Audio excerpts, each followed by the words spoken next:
Hey guys, Marcus with marcusblankenship.com here. Hey, somebody emailed me today, one of my students, and they said, Marcus, how can I teach my developers to be more self-reliant?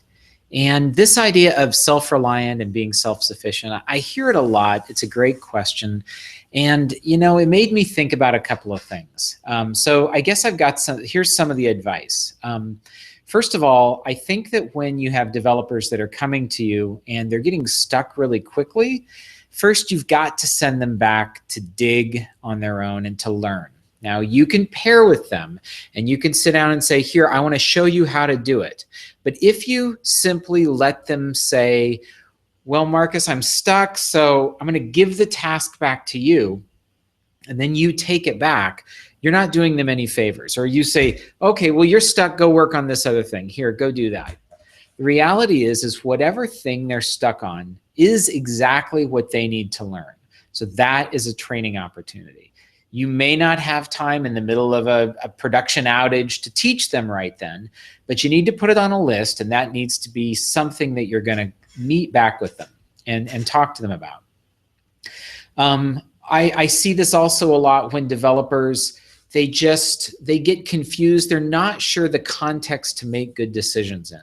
And I think it's really important that you, as often as possible, help them overcome their stuckness by setting context around what the right decision is and why.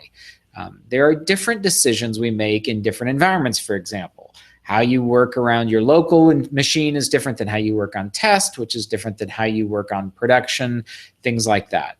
But in every project and every client you deal with has different contexts. So a lot of times them being stuck and not feeling self-reliant is where they are nervous. They might feel like, oh, if I screw this up, this is really important. I don't know as much as Marcus does, so I better not make this decision. So proactively sitting down with them and talking through what is it that they don't know, and what is it that what are their ideas about the right thing to do. So setting that context and helping them know what's important is a really important part of your job as a software manager. Now, on the other side, I actually get people who email me and say, Marcus, my developers never ask for help. Instead, they say stay stuck for hours on end. I mean, you ever have this happen? You get a guy who he just is so determined to get the problem fixed that he is, well, frankly, wasting time. He's wasting valuable time and resources and usually going in the wrong direction. So that's a problem I'll address in an upcoming video. But when your developers are stuck, remember, it's a training opportunity. It doesn't pay itself back immediately, but it could be a technical training opportunity. It could be an opportunity to clarify the scope and the requirements. It might just be that you need to rubber duck with them. Where do I have it? I used to have these little goats that we would set on our monitors, and we called them the testing goat. But half the time my developers were stuck, I would just say, oh, tell me about the problem.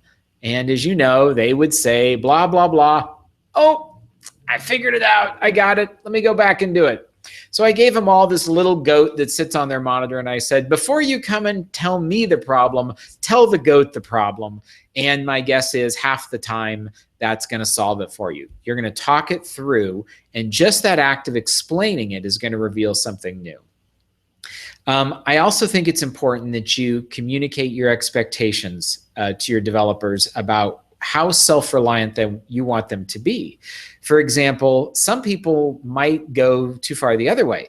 Do you want them so self-reliant that they're pushing code to production without going through QA or without, going around other things? Probably not. So people need to know the rules of the game really clearly.